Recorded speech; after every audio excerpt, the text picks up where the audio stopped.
sebuah mesin yang bekerja dalam sebuah siklus tidaklah mungkin menerima panas dari sebuah reservoir termal lalu mengubah seluruh panas tersebut menjadi kerja. Nah, jadi gini, misalnya kita ada motor lah, motor bensin ya. Kita tahu bahwa dalam kendaraan bermotor itu ada proses pembakaran ya. Bensin dibakar dengan campur udara dibantu dengan pematik pakai busi ya. Pakai busi, mula-mula piston itu kan menekan, bahan bakar masuk dan udara masuk, menyala, terjadi proses pembakaran, pistonnya kemudian mengembang, kemudian nekan lagi, membuang apa namanya knalpot keluar, membuang gasnya lewat knalpot keluar. Gerakan piston itu turun naik ketika mungkin Anda pernah tahu kan siklus motor bakar di kendaraan bermotor itu turun naik si pistonnya, itu gerakannya gerakan translasi. Di bawahnya ada poros engkol. Poros engkol itu nanti memutar rotasi. Jadi gerakan translasi diubah ke rotasi. Sehingga nanti motor itu bergerak, berputar, berjalan. Kita menikmati perjalanan dengan motor, dengan mobil. Sementara saya di ruang bakar itu piston itu bergerak turun naik. Nah, di bawahnya itu ada poros engkol dari gerakan translasi ke ubah rotasi. Nah, kita mengharapkan bahwa panas itu kan berubah dari ada terjadi konservasi energi, dari konversi energi dari energi panas ke energi mekanik begitu. Nah, kita harapkan seluruh panas itu berubah menjadi mekanik. Tapi kata Planck kata nggak mungkin seluruh panas itu berubah menjadi energi mekanik. Ya, berarti nanti betapa iritnya itu bensin kalau kita bisa bergerak menjadi. Nah, buktinya apa? Ada knalpot. Coba lihat knalpot kan gas buangnya kan itu masih panas kan. Ya, berarti kan tidak semua panas itu berubah menjadi mekanik. Ya. Kalau energi panas berubah menjadi mekanik pasti nanti itu knalpotnya suhunya dingin itu. Suhunya dingin karena semua berjalan efektif. Nah, kata Planck itu tidak semua energi panas yang diberikan itu berubah menjadi kerja. Rumusnya adalah Q hot, Q high, Q tinggi sama dengan W plus QL. QH sama dengan W plus QL. Jadi panas yang masuk sama dengan W kerja yang dihasilkan plus QL, panas yang sisa begitu ya. Nah, kata Planck tidak mungkin semua panas itu berubah menjadi kerja. Jadi tidak mungkin QH itu sama dengan W, nggak mungkin. QL-nya 0 itu nggak mungkin. Pasti nanti QH itu sama dengan W plus QL. Jadi heat engine pasti bekerja sebagaimana dalam skema di atas ya. Jadi begitu. Nah, itu kata Kevin Planck. Jadi paling yang bisa kita lakukan adalah menaikkan efisiensi ya. Tapi kalau ingin sampai 100% itu nggak mungkin, pasti ada panas hilang. Karena ada juga panas yang hilang karena gesekan, karena radiasi, karena konveksi juga barangkali ya. Nah, itu begitu. Itu kata Planck ya. Yang kedua, hukum termo menurut Clausius. Coba terus ke bawah, nanti siapa sih namanya lupa lagi. Terus ke bawah, oke, hukum Clausius ya. Clausius. Kalau Anda tidak terlihat, Anda dibuka aja di HP masing-masing atau mungkin di laptop masing-masing. Kata postulat, nah gini, kalau Clausius begini. Clausius ini merupakan termodinamika kedua untuk heat pump atau refrigerator. Heat pump itu adalah pompa pemanas. Biasanya kalau di negara 4 musim, itu kalau lagi musim dingin, dia menyalakan heat pump, pemanas ruangan. Tapi kalau lagi di musim panas, dia nyalakan AC, refrigerator ya. Jadi itu kebalikannya. Sehingga di luar negeri itu ada switch ya. Ketika lagi musim panas, dia nyalakan AC. Kalau musim dingin, dia nyalakan pompa pemanas. Katanya begini kata Clausius itu, sebuah mesin yang bekerja dalam sebuah siklus untuk memindahkan panas dari temperatur rendah ke temperatur tinggi pasti membutuhkan asupan kerja atau work input. Jadi tadi kan gini, QH itu kan sama dengan W plus QL gitu kan. Nah, kalau yang dingin mau pindah ke yang panas maka butuh kerja. Nah, jadi QL plus W sama dengan QH kan begitu, sama aja kan. Kalau yang tadi kan QH sama dengan W plus QL. Sekarang kalau QL pingin jadi QH maka harus ditambah W begitu. Ya. Gak mungkin katanya QL masuk 5 keluar 5. Ya. W-nya 0 nggak mungkin. Pasti ada work-nya, ada kerjanya. Ya. Yang kita bisa lakukan adalah bagaimana kerjanya seminimal mungkin. Kita ambil contoh seperti ini. Misalnya kalau kita pasang AC ya di sebuah ruangan, misalnya AC split yang nemplok di dinding, ada AC kan nemplok di dinding gitu kan. Nah, kenapa ruangan menjadi dingin? Itu karena panas ruangan itu diserap oleh refrigeran yang ada di AC itu. Ya. Nanti panasnya itu akan dilepas di luar, seperti semacam ada kotak kipas dia. Kalau kita berdiri di atas itu tuh panas, ada semburan panas itu menyemprot ke muka kita gitu. Artinya apa? Panas yang tadi di ruangan tadi dilepas di luar. Nah, itu bagaimana caranya supaya bisa begitu? Jadi si refrigeran yang sudah nyerap panas dikompresi, ditekan sehingga suhunya naik, tekanannya naik dan suhunya melebihi suhu udara luar. Maka terjadi perpindahan panas dari coil tadi keluar begitu, keluar. Nanti diekspansi lagi jadi dingin lagi ya pakai expander pump gitu ya. Itu makanya kita butuh kompresor ya. Makanya di kulkas itu kan ada bunyi, suka ada bunyi kan, itu bunyi kompresor. Itu untuk menekan refrigeran supaya dia panas, refrigerannya nanti dilepas panasnya di luar begitu. Jadi di dalam kulkas itu ada coil menyerap panas dalam ruang kulkas sehingga kita bisa bikin es, kita bisa mendinginkan minuman, bisa mengawetkan makanan ya. Terserap, nanti refrigerannya dikompresi, ada dengan suara kompresor. Nanti itu belakang kulkas itu kalau kita pegang itu panas. Nanti udara di belakang, udara dapur tempat kulkas disimpan berfungsi sebagai pendinginan di situ. Nah, begitu ya. Jadi work di situ adalah bentuknya dalam bentuk kompresor, dalam bentuk energi listrik supaya kita bisa melepaskan panas. Jadi gitu ya. Oke, ada COP. COP itu adalah coefficient of performance. Nanti kita akan coba agak ke bawah lagi.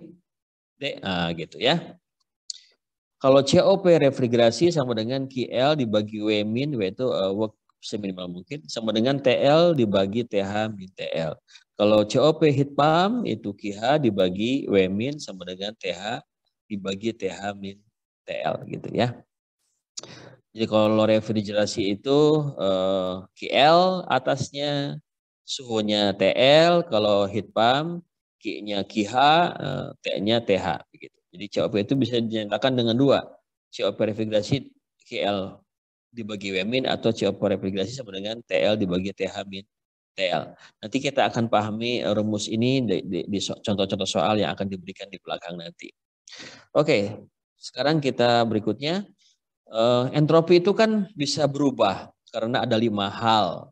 Yang pertama karena perubahan temperatur, yang kedua adalah keadaan fisik dan perubahan fasa, ketiga adalah pelarutan solid atau liquid, keempat pelarutan gas, kelima ukuran atom dan kompleksitas molekul.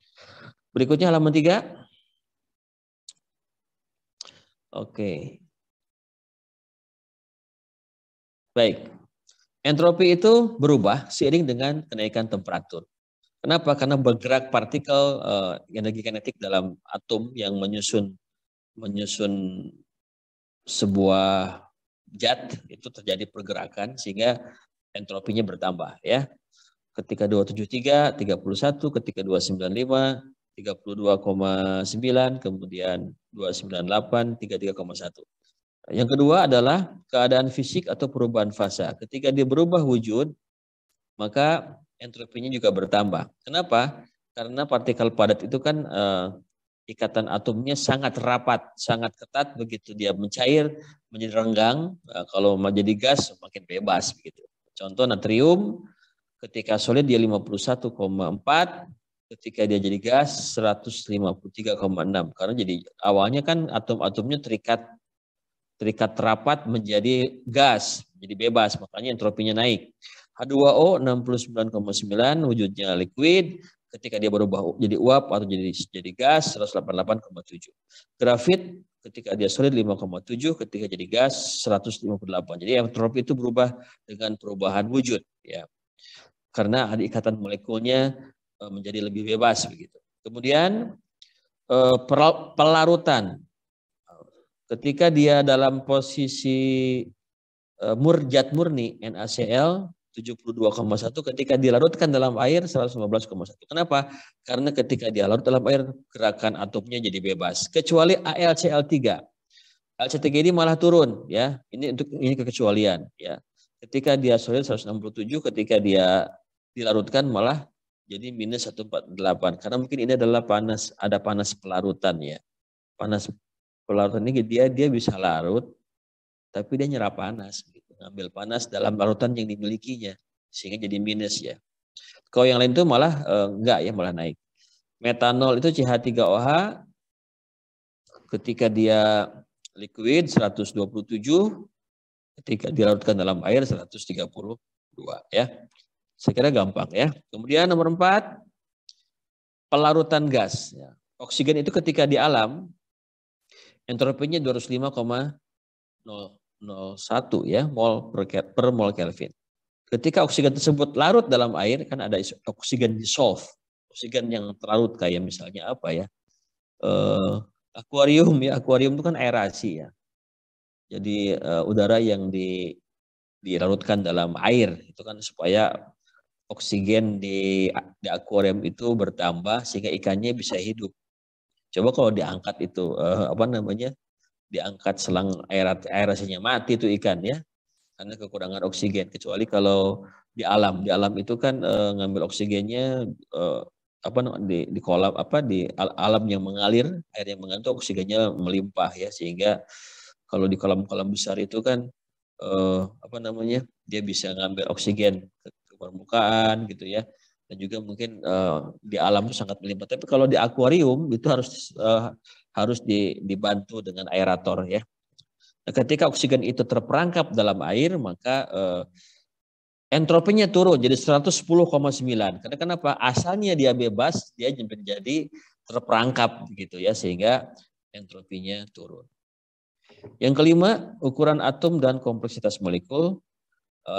Jari-jari atom makin bertambah, berat molekul makin besar, maka entropinya juga semakin meningkat.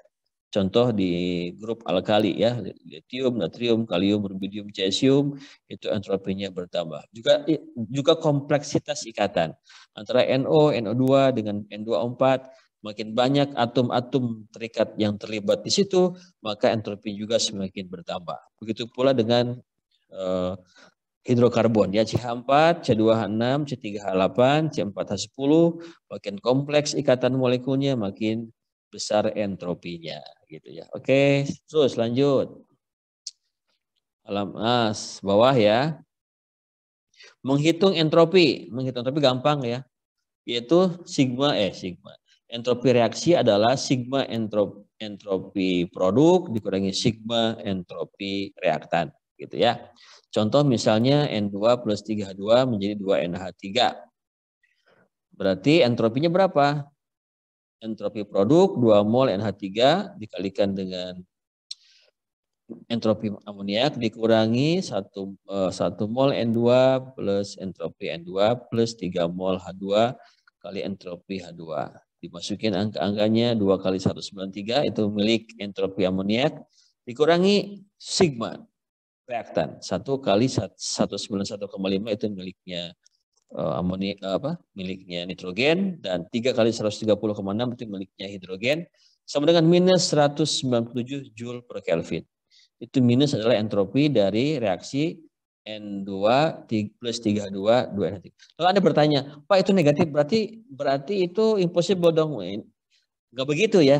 Ini yang kita lihat adalah baru sistemnya. Kita belum kita menghitung lingkungannya, belum ya. Jadi kalau di sini angkanya minus di sini kita hanya baru menghitung sisi sistemnya. Di luar sistemnya belum kita hitung, karena menghitung total entropi itu harus dua-duanya. Dari sisi sistemnya, dari sisi lingkungannya, di jumlah terus positif. Oke, halaman 4. Oke, baik. Hukum kedua menyatakan penurunan entropi hanya dapat terjadi jika entropi lingkungan meningkat melebihinya. Peran penting lingkungan adalah memberi panas ke sistem dan mengambilnya dari sistem. Jadi lingkungan itu bisa berperan sebagai source, sebagai sumber atau heat link, penyerap atau penyimpan ya, heat sink ya. Pada perubahan eksotermik, panas yang dilepas sistem diserap oleh lingkungan, ini menyebabkan gerak random partikel di lingkungan meningkat sehingga entropinya meningkat. Jadi kalau misalnya sistem itu melepaskan panas, maka QS-nya negatif, ya lebih kecil 0. Tapi Q surrounding-nya, nah, surrounding itu sur itu lingkungan, itu lebih besar 0. Nanti kalau dibagi temperatur, nanti delta S surrounding ya lebih besar 0. Gitu ya. Kemudian pada reaksi endotermik, perubahan endotermik, maka sistem menyerap panas, lingkungan melepas panas, gitu. Sehingga entropi lingkungan menurun, Q sistemnya bertambah, ya karena dia nyerap panas, Q surroundingnya lingkungannya lebih kecil, 0, maka delta S surrounding lebih kecil, 0, begitu. Nah, tapi ini kalau dijumlahkan itu nanti harusnya positif ya. Perubahan entropi lingkungan berbanding lurus dengan perubahan panas sistem dan berbanding terbalik dengan temperatur lingkungan sebelum transfer panas. Jadi gitu ya. Jadi makanya dinyatakan dengan delta S sama dengan Q per T. Jadi kalau Q lingkungan itu berbanding lurus dengan panas sistem, tapi lawannya negatif ya, karena kalau dari sistemnya dia melepas panas negatif, tapi dari sisi lingkungannya dia positif ya. Dan berbanding terbalik dengan temperatur. Makanya Q surrounding adalah min Q system per T. Surrounding itu min Q system per T. Karena lawannya kan. Jadi kalau dia prosesnya pada tekanan konstan, maka delta S surrounding itu min delta H system dibagi T. Karena sistemnya melepas panas, panasnya diambil. Kalau melepas panas kan minus ya. Min jadi plus kan begitu. Jadi pokoknya ganti tanda aja ketika dia diterima oleh lingkungan ya. Oke lanjut, itu ada gambar awan tuh di situ, nilai entropi bertambah di dalam proses spontan dan tidak berubah dalam proses yang berlaku pada dalam keseimbangan. Jadi kalau proses spontan delta S universe sama dengan delta S system plus delta S sekitar lebih besar 0. Proses yang tidak spontan lebih kecil 0 dijumlahkan, proses yang setimbang delta S gabungannya sama dengan 0. Contoh soal. Contoh soal, sebagai geser lagi ke atas. Baik, stop ya. Pada temperatur 298 Kelvin, pembentukan amoniak delta S sistemnya negatif ya. N2 plus 32 2NH3 delta S adalah negatif minus 199 Joule per Kelvin. Dan dia melepaskan panas ya, artinya delta H-nya negatif juga minus 92,6 kilojoule. Jadi dia punya entropi minus 199, dia punya delta H reaksi minus 92,6 ya. Hitung berapa entropi totalnya. Delta S universe sama dengan delta S sekitar plus delta S sistem. Delta S sekitarnya adalah min delta H per T. Min jadi plus kan? Karena lingkungannya dia kan tadi sistemnya negatif melepas panas. Diterima oleh lingkungan jadi min delta H per T. Min jadi plus gitu ya. Kita samakan satuannya karena entropi itu Joule per Kelvin, yang delta H itu kilojoule maka dikalikan 10⁻3. Jadi plus kan, min jadi plus karena tadi dia melepas panas diserap oleh lingkungan. Nah, kemudian temperatur lingkungannya adalah 298. Totalnya adalah 311 Joule per Kelvin. Itu entropi lingkungan. Kalau kita jumlah delta S universe adalah delta S lingkungan ditambah delta S sistem. Delta S lingkungannya adalah 311 Joule per Kelvin. Delta S lingkungannya 311 Joule per Kelvin, delta S sistemnya minus 199 Joule per Kelvin. Maka totalnya adalah 122 Joule per Kelvin. Maka reaksinya adalah spontan. Oke, baik. Sebelum dilanjutkan ada pertanyaan tidak? Boleh nanya ya. Silakan nanya.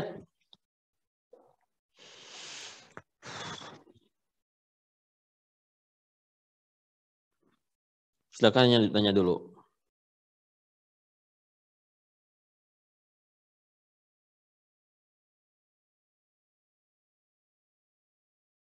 Lanjut atau sudah paham? Lanjut atau mau ada yang tanya? Silakan. Kalau nanya jangan takut ya. Nggak usah takut.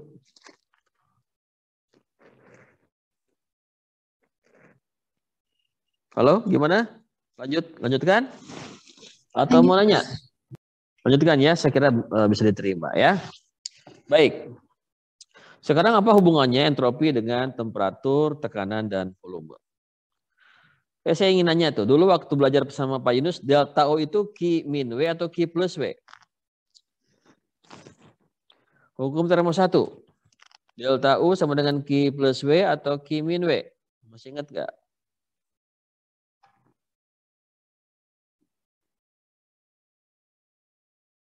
Silakan jawab. Plus W, Pak. Plus W, oke.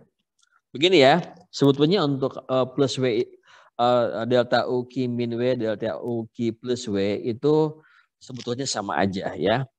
Kalau Pak Yunus itu delta U sama dengan Q plus W, maka nanti W-nya adalah min PDV.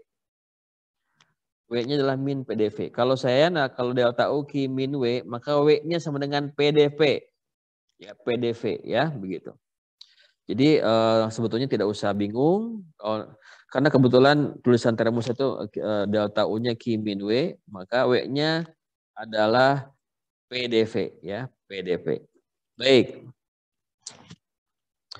Delta U sama dengan Q min W dengan perjanjian W-nya adalah sama dengan PdP. Kalau kita pindah posisinya, Q-nya kita simpan ke sebelah kanan, delta U-nya ke sebelah kiri, maka Q sama dengan delta U plus W. Ya, delta U plus W, Q sama dengan TdS, karena entropi sama dengan Q per T. Maka Q sama dengan TdS, T delta S gitu ya. Delta U adalah CVDT. Sudah kita pelajari waktu zaman Pak Yunus. Dan W-nya adalah PDV.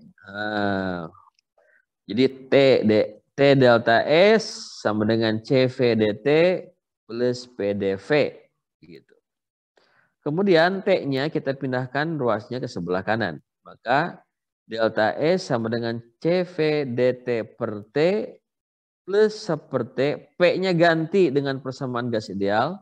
PV nRT, tapi N-nya kita anggap 1 volume molar. Jadi VV sama dengan RT ya. PV sama dengan RT. Maka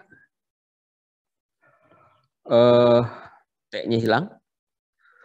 Maka R per VdV. Kalau kita integralkan delta S sama dengan CV ln T2 per T1 plus R ln V2 per V1. Nah, itu sejarahnya di situ ya. Jadi hubungan antara entropi dengan temperatur dengan volume adalah delta S sama dengan CV ln T2 per T1 plus R ln V2 per V1.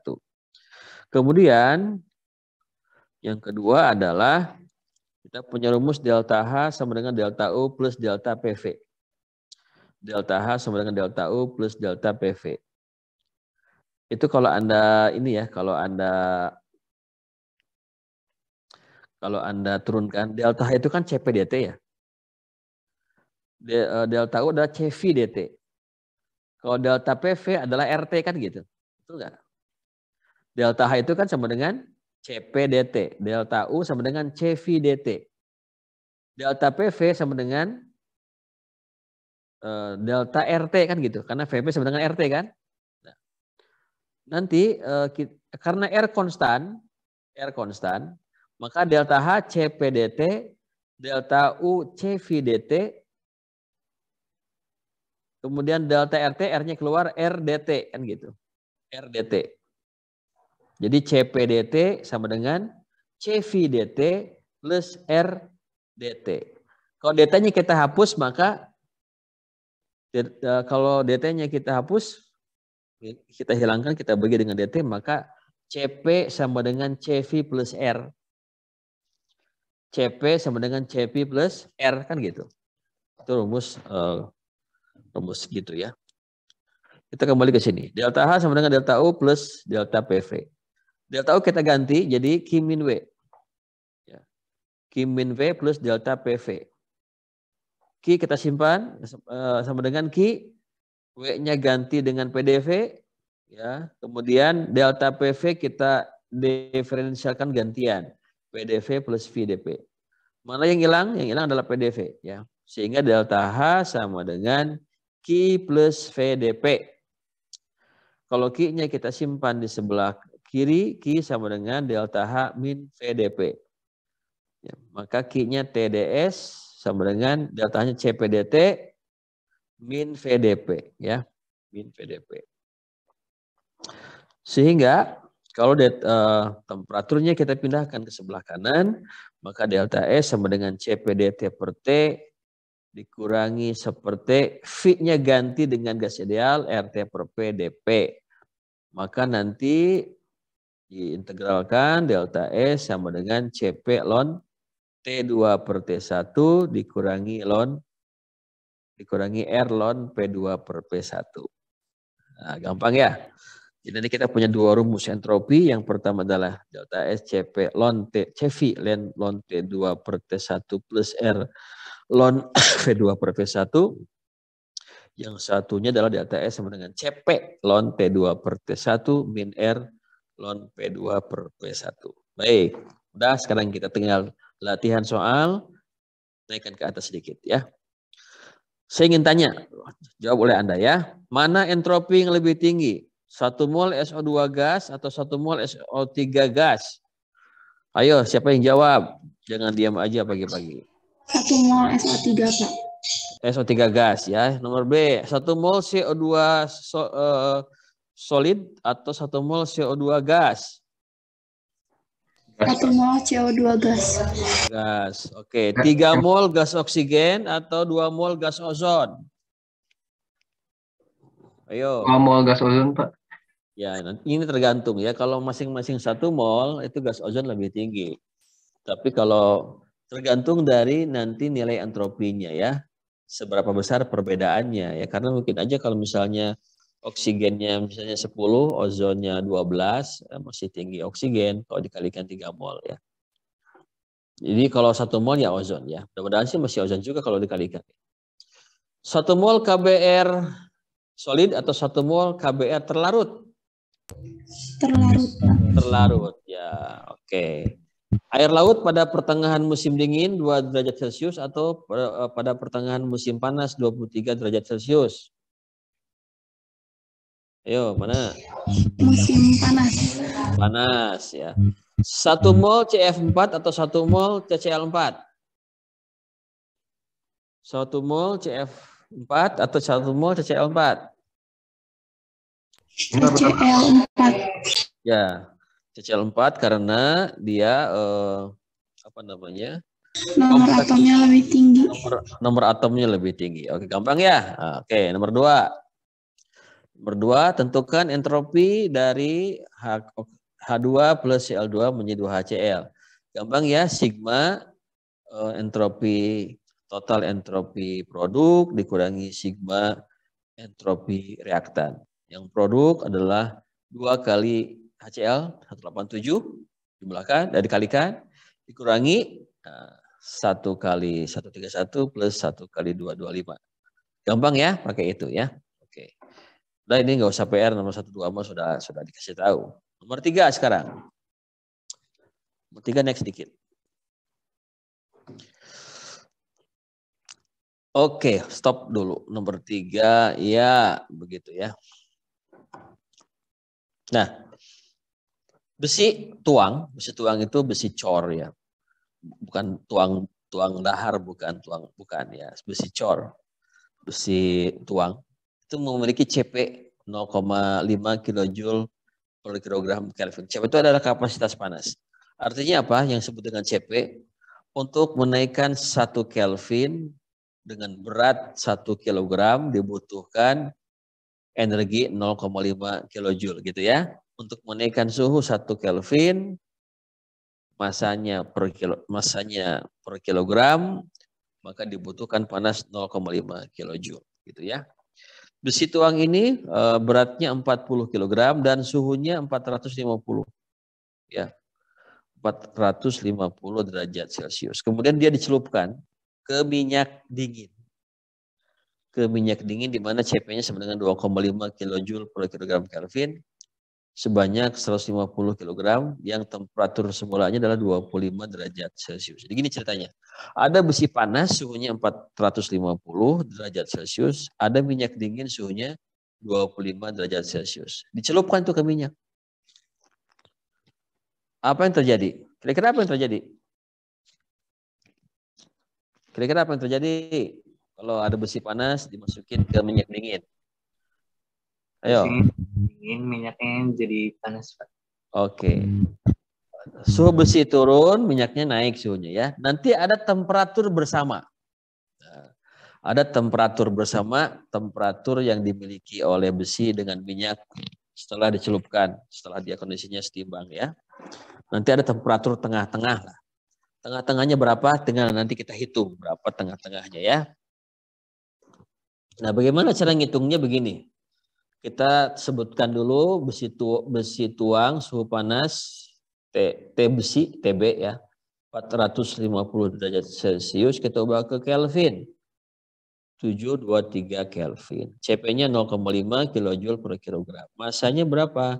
Masanya 40 kilo ya, masanya 40 kilogram. Minyak dingin, temperatur minyaknya 25 derajat Celcius. Atau 298 Kelvin, CP-nya 2,5 kilojoule per kilogram Kelvin. Masanya minyaknya 150 kilogram.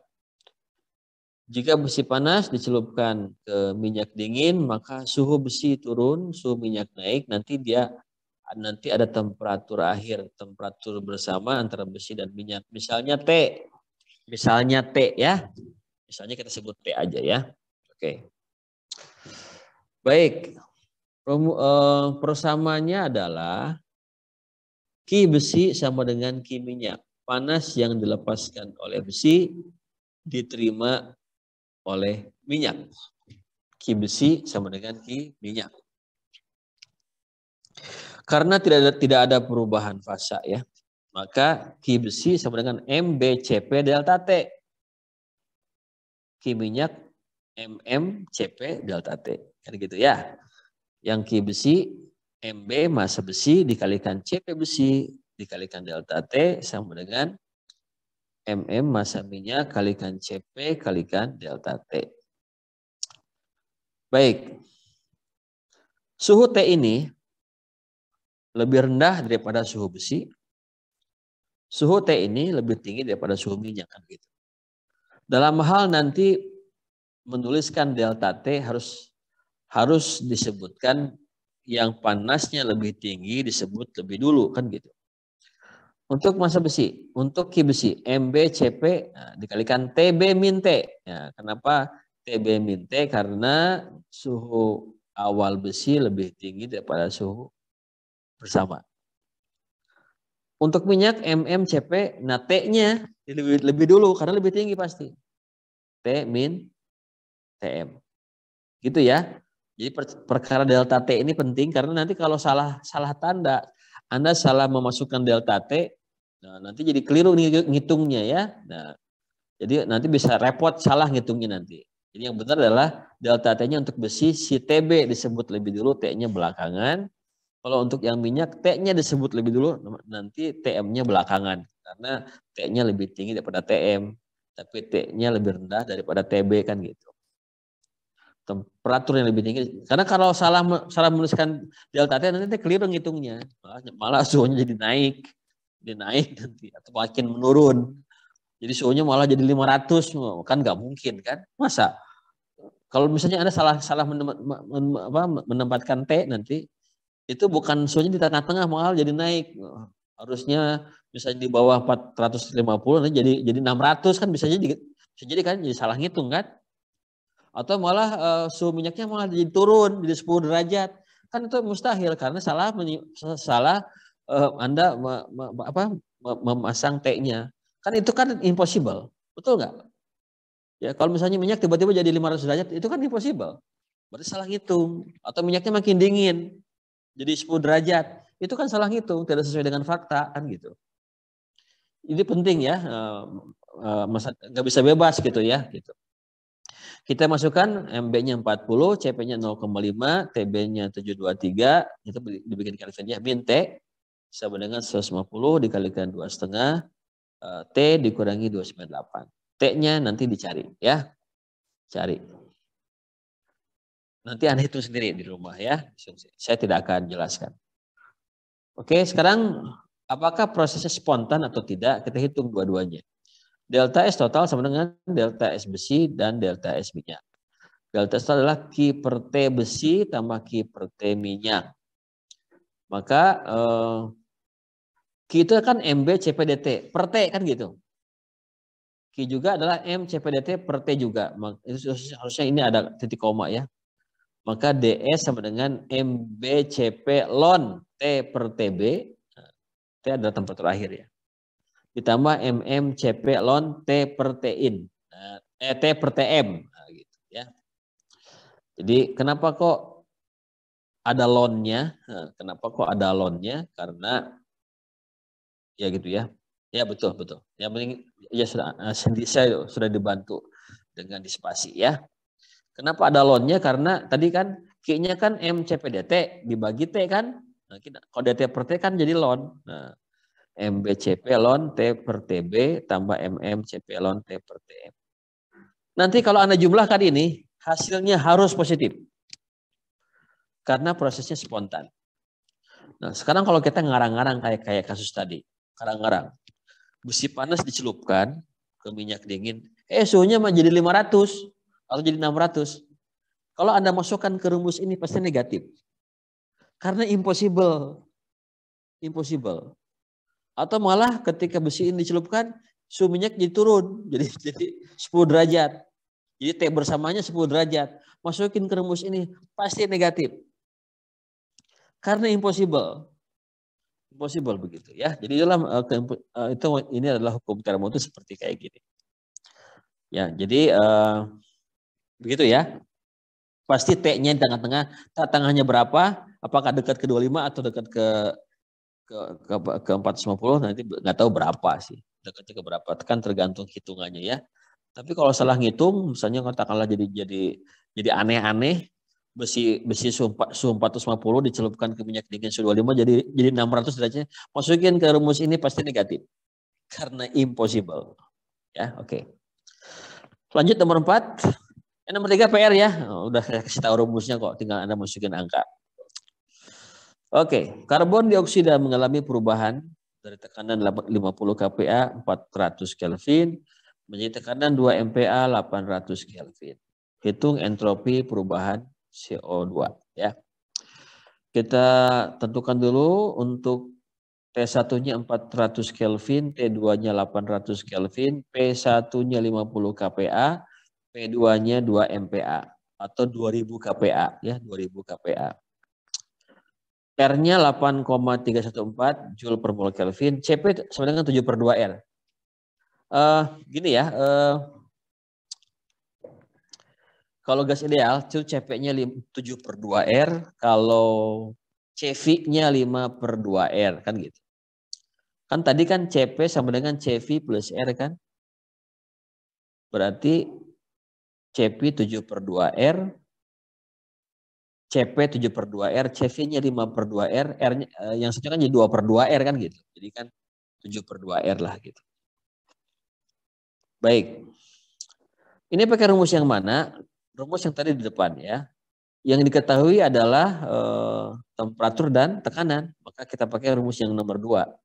DE sama dengan CP ln T2 per T1 min R ln P2 per P1. CP-nya 7 per 2 R, R-nya 8,314, ln 800 per 400. Ya. Dikurangi R-nya 8,314, ln 2000 per 50. Gitu ya. Jadi itu untuk soal nomor 4. Kerjakan nanti ya. PR juga ya. Udah kasih tahu rumusnya tinggal pakai. Nomor 5. Nomor 5 naikkan Dek. Udara mula-mula memiliki tekanan 1 MPa atau 20 dan temperatur 27 derajat Celcius atau 300 Kelvin ya. Dikompresi reversible ke keadaan akhir. 3 keadaan. Tentukan perubahan entropi ke keadaan akhir 5 MPa 227 sekitar 500 Kelvin ya. Asalnya kan 300 jadi 500 Kelvin. Ke keadaan akhir 5 MPa 180 derajat Celcius atau 273 453 Kelvin. Ya.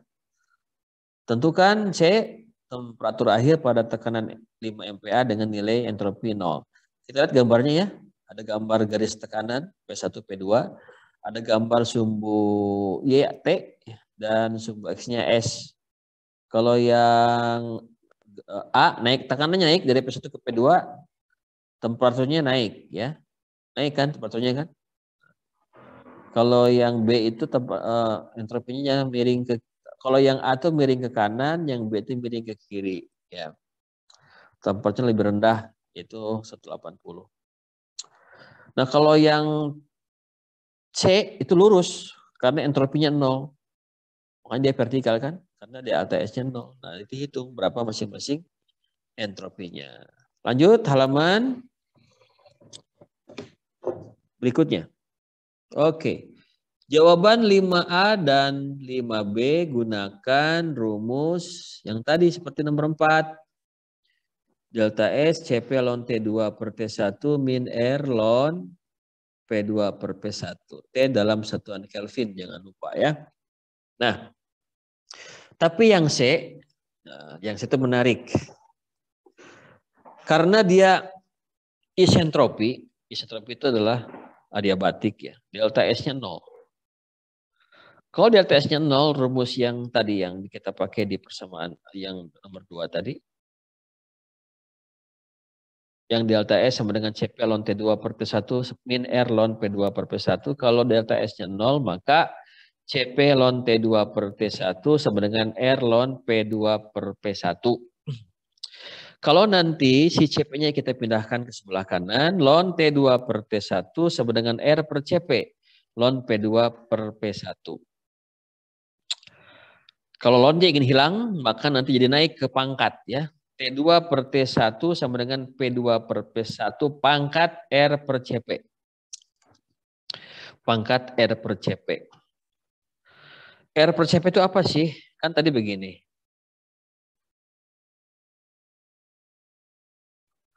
R per CP itu apa sih? Sebentar, ada SMS masuk. R itu kan CP min CV kan? R itu CP min CV.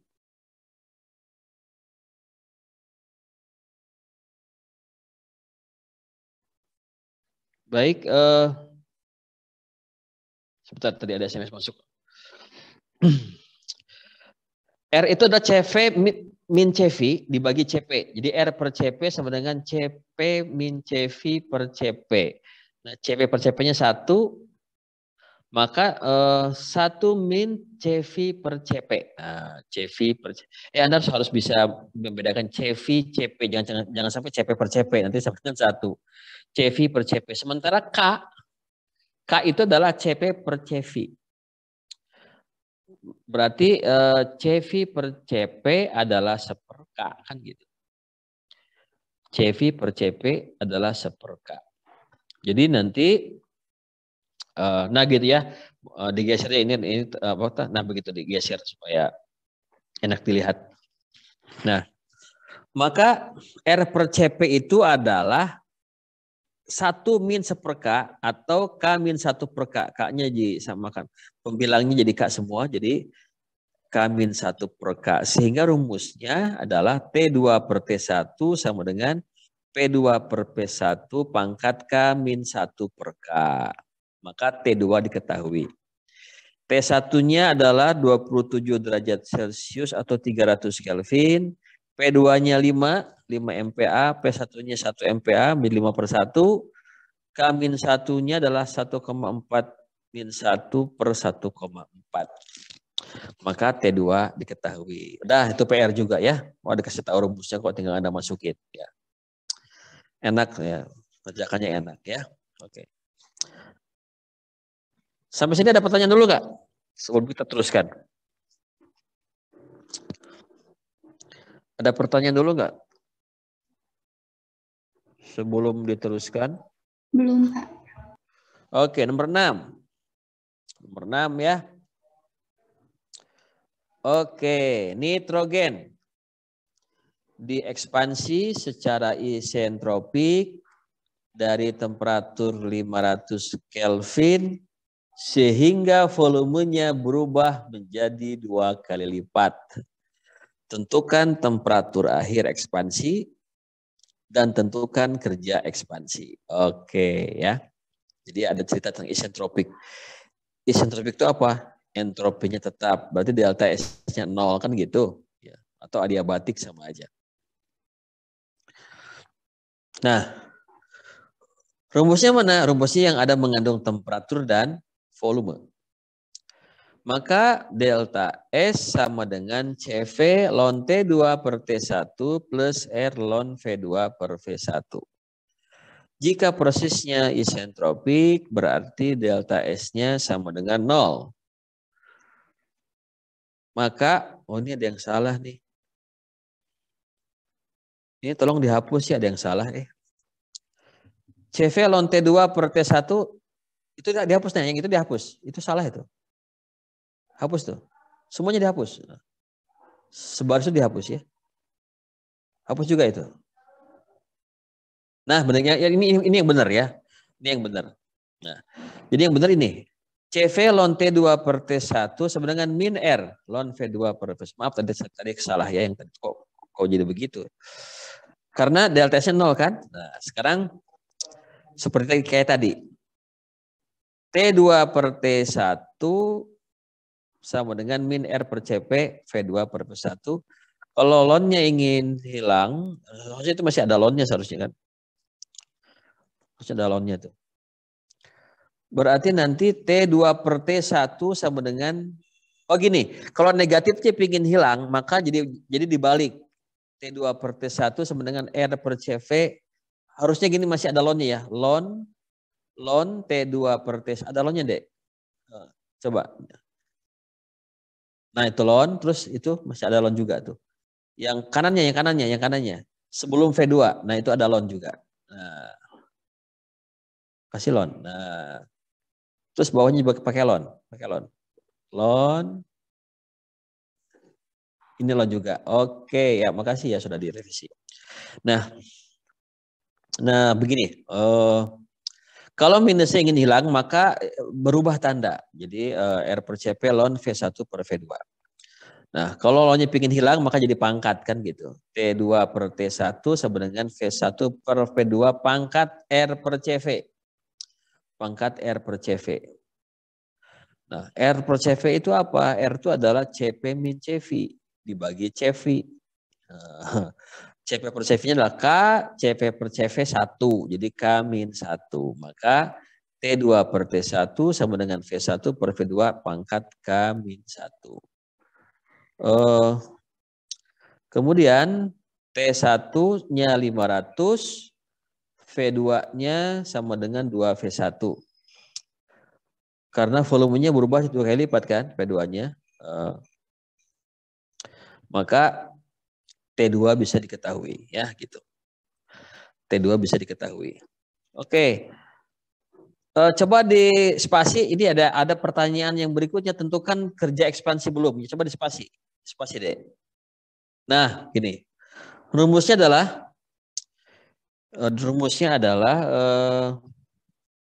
delta U sama dengan coba DU sama dengan Q min W. Q min W. Oke, koma. Karena isentropik dalam kurung adiabatik kurung tutup sama dengan Q-nya sama dengan 0. Q-nya sama dengan 0. Oke, spasi lagi. Maka W sama dengan min DU. Min DU. Sama dengan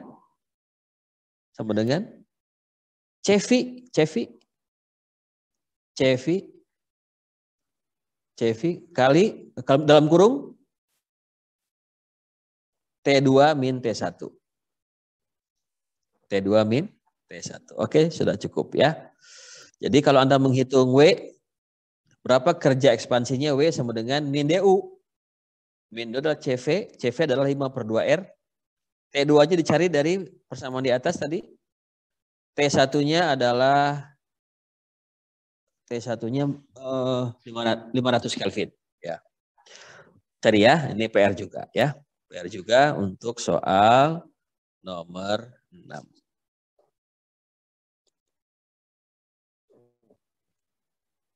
Ada pertanyaan? Cukup ya? Nomor 7 sekarang. PR lagi ya, PR lagi. Nomor 7. Nomor 7 saya tidak akan menjelaskan detail. Nomor 7 itu adalah alat penukar panas. Pipa kecil dalam pipa besar.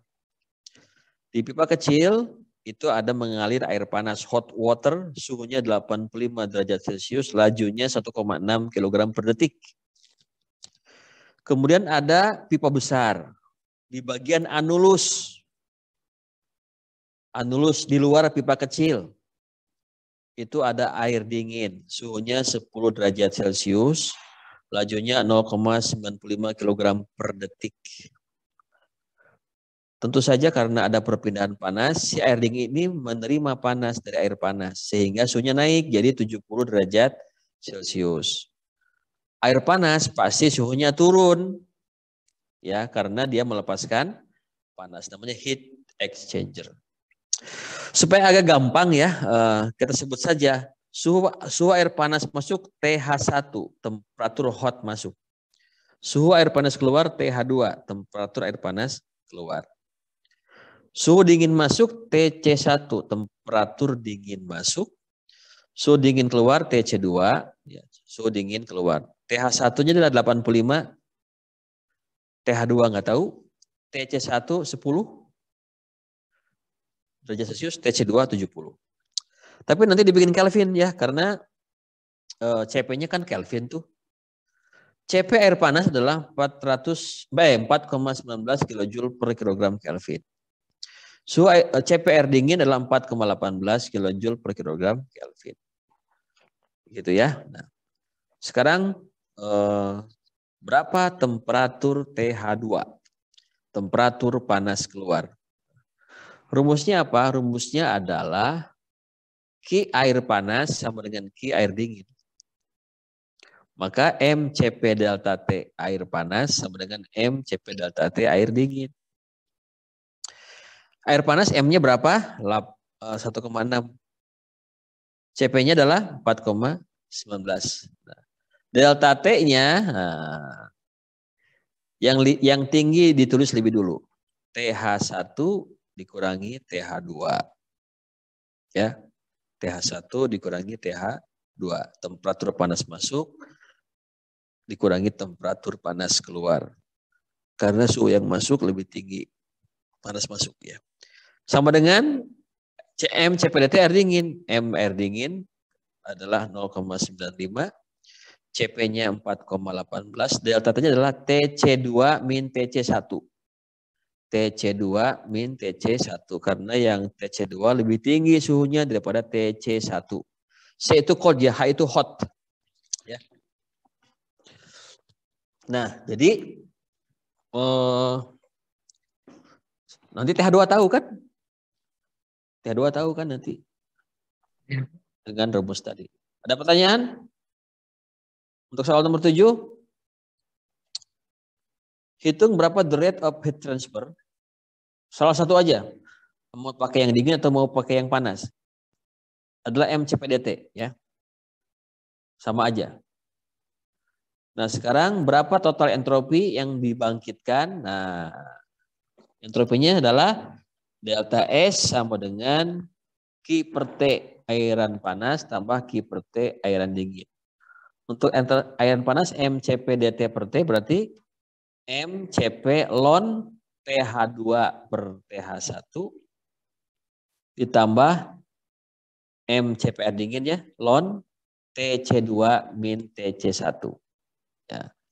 Gitu ya. Jadi untuk lnnya yang panas TH2 per TH1, yang dingin adalah ln TC2 per TC1.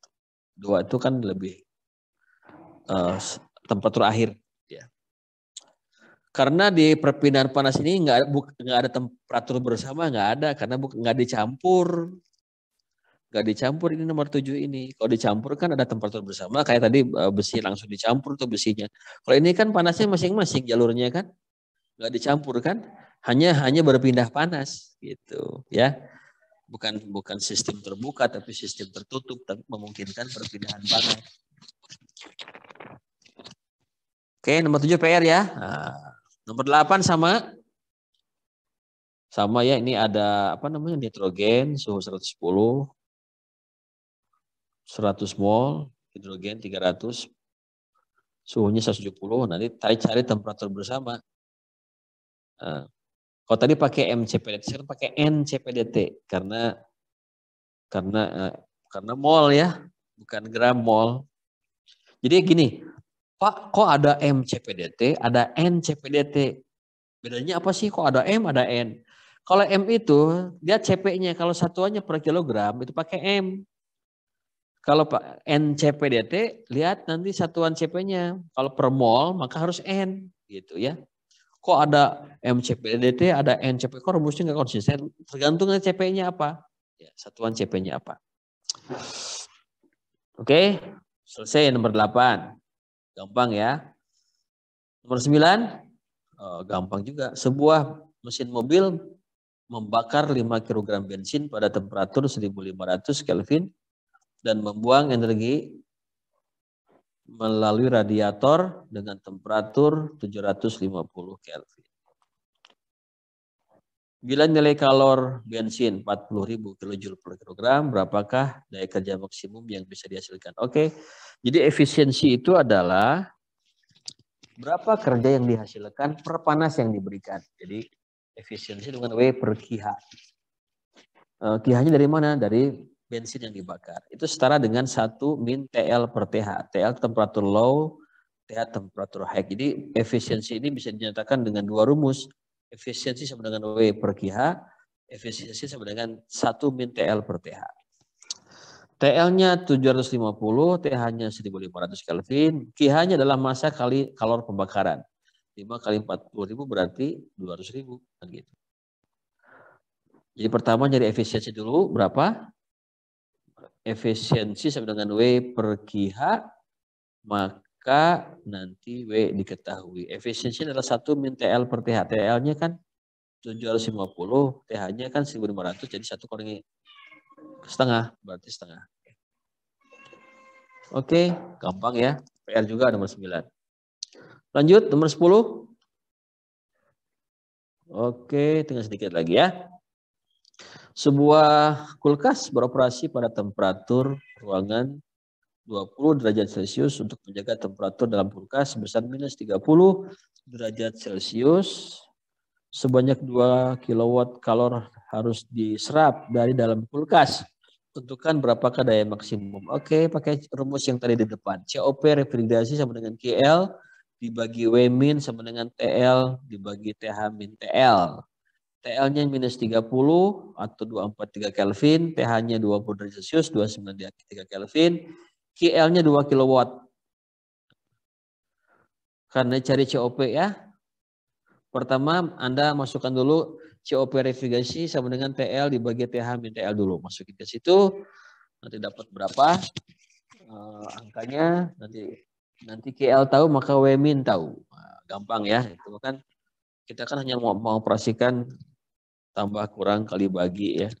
Nggak ada diferensial, nggak ada limit, nggak ada integral. Terakhir, Sebuah heat pump bekerja untuk menjaga temperatur dalam rumah sebesar 72 derajat Celcius, sementara di luar rumah 2 derajat Celcius. Ini musim dingin ya, heat pump.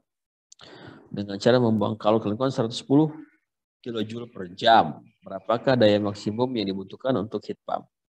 Rumusnya adalah COP heat pump sama dengan QH per W min sama dengan TH per TH min TL. TH-nya 22 atau 295 Kelvin, TL-nya 2 derajat atau 275 Kelvin, QH-nya 110.000 kilojoule per jam. Nanti cari COP, maka WM diketahui. Oke, jadi nomor 2 sampai 11 PR ya, dikerjakan. Nanti pengumpulannya nanti saya kasih tahu ya. Pokoknya dikerjakan dulu aja ya. Baik, sampai sini ada pertanyaan? Sudah selesai kuliah kita hari ini? Ada nggak yang perlu didiskusikan?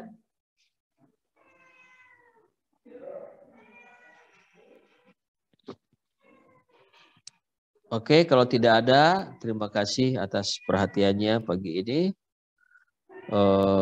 Sebentar lagi kita akan puasa ya. Selamat melaksanakan ibadah puasa. Semoga puasa kita diterima oleh Allah Subhanahu wa taala. Puasanya melahirkan ketakwaan dan sampai kepada Allah ya. Doakan orang tua kalian supaya sehat, panjang umur, digunakan rezekinya ya. Untuk orang tua kalian yang sudah meninggal dunia, semoga mereka dikuburnya bahagia ya.